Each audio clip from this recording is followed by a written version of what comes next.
Welcome to hit TV. ఈ రోజు మనతో ఫైనాన్షియల్ అడ్వైజర్ వెల్తీ చక్రధర్ గారు ఉన్నారు. నమస్కారం సార్. నమస్తే అండి. సార్ పీఎంఎస్‌లో ఇన్వెస్ట్‌మెంట్ పెట్టాలి అంటే మినిమమ్ 50,00,000 పెట్టాలి. ఇప్పుడు 50,00,000 పెట్టిన తర్వాత మనకు రిటర్న్స్ వచ్చినప్పుడు కూడా పెద్ద రిటర్న్సే వస్తాయి. సో, అలా రిటర్న్స్ వచ్చిన తర్వాత టాక్సేషన్ ఎలా ఉంటుందనేది ఒకసారి చెప్పండి. ఎంత టాక్స్ కట్టాల్సినొస్తుంది? జనరల్‌గా అందరూ మమ్మల్ని అడిగే క్వెషనేనండి. చాలామంది బయట ఒక అపోహ ఉంది. పీఎంఎస్‌లో ఎక్కువ టాక్స్ కట్టాల్సొస్తుంది. ఎందుకంటే వాళ్ళు ఎక్కువ చర్నింగ్ చేస్తారు. హ్మ్. అలా చేసినప్పుడు short term capital gain taxes వస్తాయి. Long term capital gain taxes వస్తాయి. హ్మ్. అలా వచ్చినప్పుడు మనం బాగా అత్యధికంగా కడతాము అనుకుంటారు. హ్మ్. అయితే ముందు ఒకసారి మనం మ్యూచువల్ ఫండ్స్‌లో ఎలా ఉంటుందో చూద్దామండి. సపోజ్ ఫర్ ఎగ్జాంపుల్ ఒక 50,00,000 మనం మ్యూచువల్ ఫండ్స్‌లో పెట్టాము. 5 ఇయర్స్ వెయిట్ చేసాము. మనకి 1,00,00,000 వచ్చింది. హ్మ్. సో, 50,00,000 మన క్యాపిటల్ అయింది. ప్రిన్సిపల్ అమౌంట్ అయింది. వచ్చిన ఇంట్రెస్ట్ 50,00,000 అయింది కాబట్టి, ఫిఫ్త్ ఇయర్‌న మనం గనక సేల్ చేస్తే, ఈ 50,00,000 మీద మనం మొత్తం టాక్స్ కట్టాలండి. అది ఓకే. లాంగ్ టర్మ్ కాబట్టి 12.5% మనం టాక్స్ కట్టాల్సొస్తుంది. హ్మ్. సో, అట్లా ఒకేసారి పెద్ద అమౌంట్ మనం కట్టాలి టాక్స్. హ్మ్. అది మ్యూచువల్ ఫండ్స్‌కొస్తే. హ్మ్. ఇక పీఎంఎస్ విషయానికొస్తే ఏమవుతుందంటే, ఇప్పుడు చూడండి పీఎంఎస్‌లో మేము పెట్టింది 50,00,000. ఫస్ట్ 1 ఇయర్‌లో ఒక 10% రిటర్న్ వచ్చిందనుకుందాం. హ్మ్. అంటే 5,00,000 వచ్చింది. సో, ఆ 5,00,000కి గాను ఫస్ట్ ఇయర్‌లో మనకి ఎక్కువ షార్ట్ టర్మే ఉంటుంది. ఎందుకంటే 1 ఇయర్ కూడా క్రాస్ అవ్వలేదు కాబట్టి ఎక్కువ షార్ట్ టర్మే ఉంటుంది. హ్మ్. వాళ్ళు చూడండి 50,00,000లో మొత్తం 50,00,000 చర్న్ చేయరు. కేవలం అందులో 25,00,000ని చర్న్ చేస్తారన్నమాట. ఓకే. 50% ఆఫ్ పోర్ట్‌ఫోలియో చర్న్ అవుతుంది. హ్మ్. సో, తద్వారా మనకి ఏమంటే ఒక ప్రాఫిట్ వచ్చింది కాబట్టి 5,00,000 అందులో కొంచెం మనకి ఈ క్యాపిటల్ గెయిన్ వస్తుంది. హ్మ్. సో, షార్ట్ టర్మ్ కాబట్టి 20% మనం కట్టాల్సి కాబట్టి ఫస్ట్ ఇయర్‌లో మనం 1,00,000 కట్టాల్సొస్తుంది. ఎప్పుడైతే ఫస్ట్ ఇయర్ మనం 1,00,000 కడతామో టాక్స్ అక్కడితో అక్కడ సెట్ అయిపోయిందండి. నెక్స్ట్ ఇయర్ ఏమవుతుందంటే మన ప్రిన్సిపల్ వచ్చి ఇక నుంచి 50,00,000 కాదు. 55,00,000 ప్రిన్సిపల్‌గా తీసుకుంటుందన్నమాట. కరెక్ట్. అంటే ఏ ఇయర్‌లో ఫైనాన్షియల్ ఇయర్‌లో ఎండింగ్ అప్పుడు మన వాల్యూ ఎంతుందో ఆ వాల్యూనే నెక్స్ట్ ఇయర్ స్టార్టింగ్‌లో ప్రిన్సిపల్ కింద తీసుకుంటుంది. హ్మ్. సో, ఇప్పుడు నెక్స్ట్ సెకండ్ ఇయర్ వచ్చేసరికల్లా ఏమైందంటే ఈ 55,00,000 మన ప్రిన్సిపల్ అయింది. హ్మ్. సో, ఈ 55,00,000లో చూడండి చాలా మందికి తెలీదు డివిడెండ్ ఇన్‌కమ్ వస్తుంది. మనకి పీఎంఎస్‌లో ఏంటంటే ఒక ప్రత్యేకమైన లాభం ఏంటంటే షేర్స్ మన పేరు మీద రిజిస్టర్ అయ్యి ఉంటాయి కాబట్టి మన డీమ్యాట్ అకౌంట్‌లో అక్కడ కోల్ ఇండియా షేర్స్ కావచ్చు, లేకపోతే వాళ్ళు కొనే హిందుస్థాన్ ఏరోనాటిక్ లిమిటెడ్ కావచ్చు, పవర్ గ్రిడ్ కార్పొరేషన్ కావచ్చు, ఐటీసీ కావచ్చు, ఇవన్నీ షేర్స్ డివిడెండ్‌లు ఇస్తుంటాయి. ఈ సంవత్సరం పొడుగుతో మన డివిడెండ్ రూపంలో గనక మనకి 1% దాకా తిరిగి వస్తుందండి. సో, అలా షార్ట్ టర్మ్ క్యాపిటల్ సో, కొన్ని కొన్ని సార్లు మేము అబ్జర్వ్ చేసాము. ఈ షార్ట్ టర్మ్ క్యాపిటల్ టాక్స్ మనం ఎంతైతే కడతామో అంత ఈక్వల్ టు మనకి డివిడెండ్ రూపంలో వచ్చేస్తుంది. ఇప్పుడు సెకండ్ ఇయర్ వచ్చిందండి.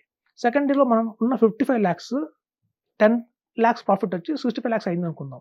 ఇప్పుడు 10,00,000 ప్రాఫిట్‌లో 5,00,000 ఏమో షార్ట్ టర్మ్ వచ్చింది. ఇంకో 5,00,000 ఏమో లాంగ్ టర్మ్ వచ్చింది. సో, 5,00,000 షార్ట్ టర్మ్ మీద మనం 1,00,000 టాక్స్ కట్టాల్సొస్తుందండి.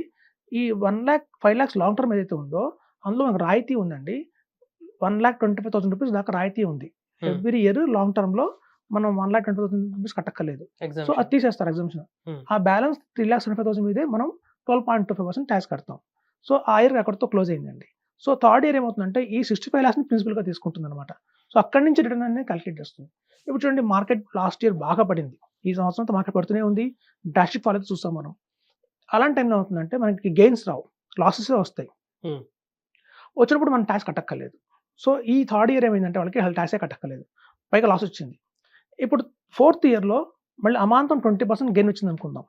ఆ గెయిన్‌లో ఈ షార్ట్ టర్మ్ లాస్ ఏదైతే జరిగిందో దాన్ని క్యారీ ఫార్వర్డ్ చేసుకోవచ్చు. హ్మ్. నెక్స్ట్ ఇయర్ గనక మనకు 10,00,000 short term capital gain talks వచ్చిందనుకోండి.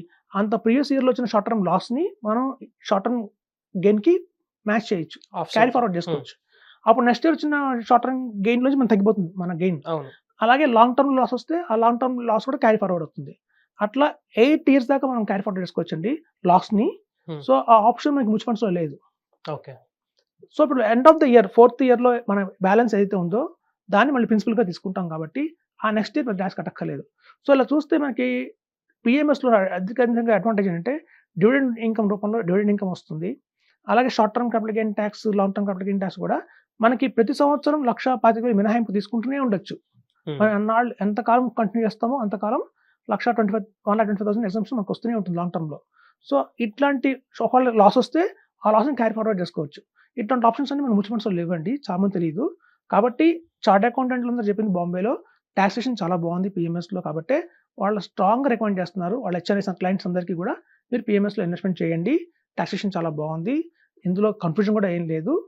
మనకి ఏ ఇయర్‌కి ఆ ఇయరే టాక్స్ అయిపోతుంది కాబట్టి ఫ్యూచర్‌లో ఆ రోజున ఒక 20 ఇయర్స్ తర్వాత కావచ్చు, 15 ఇయర్స్ తర్వాత కావచ్చు, అమాంతం గవర్నమెంట్ టాక్స్ పెంచినా కూడా మనకి ఇంపాక్ట్ ఎక్కువ పడదు. హ్మ్. మ్యూచువల్ ఫండ్స్‌లో చూడండి మనం కట్టం టాక్స్. చువ్వాలో కడతాం. ఎప్పుడు తీసుకుంటాం అప్పుడు కడతాం. అవును. ఇవాళ 12.5% long term capital gain talks. రేపొద్దున ఫ్యూచర్ 20%, 30% ఏందంటే మొత్తం మోతం అవుతుంది.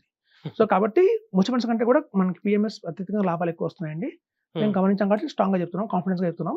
So best taxation in the PMS అని చెప్తున్నాను. సో ఏ ఇయర్‌కి ఆ ఇయర్ మనం టాక్స్ కడుతూనే వెళ్ళిపోతాం కాబట్టి ఎండ్‌లో ఎప్పుడైతే మనం పూర్తిగా ఆ అమౌంట్‌ని విత్‌డ్రా చేస్తున్నా గానీ, లేదా ఎక్కడైనా ట్రాన్స్‌ఫర్ చేస్తున్నా గానీ, ఒకటేసారి పెద్ద అమౌంట్ మనకు కట్టాల్సిన అవసరం ఉండదు. అవసరం ఉండదు.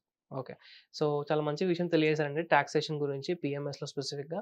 మనము చాలామంది అనుకుంటారు మనం పెద్ద అమౌంట్ పెడుతున్నాం. ఎందుకంటే మినిమమ్ ఇన్వెస్ట్‌మెంట్ 50,00,000 ఉంటుంది కాబట్టి 50,00,000 పెట్టిన తర్వాత రిటర్న్స్ కూడా పెద్దగా వస్తాయి కాబట్టి ఆ పెద్దగా వచ్చిన రిటర్న్స్ పైన పెద్దగా టాక్సెస్ కట్టాల్సిన వస్తుంది గానీ, సో ఇలా ఏంటంటే మనం ఎవ్రీ ఇయర్‌కి ఆ ఇయర్ సెటిల్ చేసుకుంటూ వెళ్ళిపోతే లాస్ట్‌లో మనకు పెద్ద భారం అనేది మన మీద పడదనమాట.